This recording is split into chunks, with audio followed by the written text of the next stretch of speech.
Bonjour la famille, c'est Koro le décrypteur. Tu sais, on parle souvent d'écologie comme si c'était juste des grands discours dans des conférences. Mais sur le terrain, ça veut dire une chose très simple. Comment on bouge des millions de personnes sans étouffer nos villes ni notre planète. Quand un pays décide d'investir sérieusement dans le transport de masse, ce n'est pas juste pour faire joli sur les photos.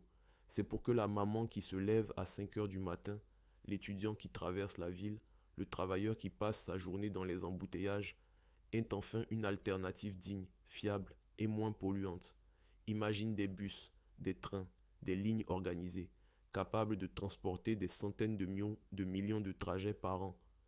Chaque personne qui laisse sa petite voiture, sa moto ou son taxi pour prendre ce transport-là, c'est un peu moins de fumée dans l'air, un peu moins de chaleur coincée au-dessus de nos têtes, un peu plus d'air respirable pour les enfants.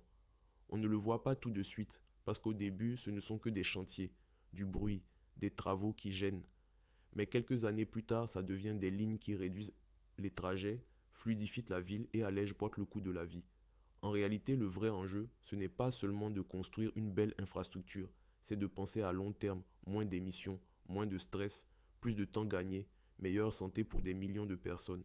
Quand on comprend ça, on arrête de voir le transport comme un simple moyen d'aller du point A au point B, et on le voit comme un outil stratégique contre le dérèglement climatique et pour la dignité de nos populations.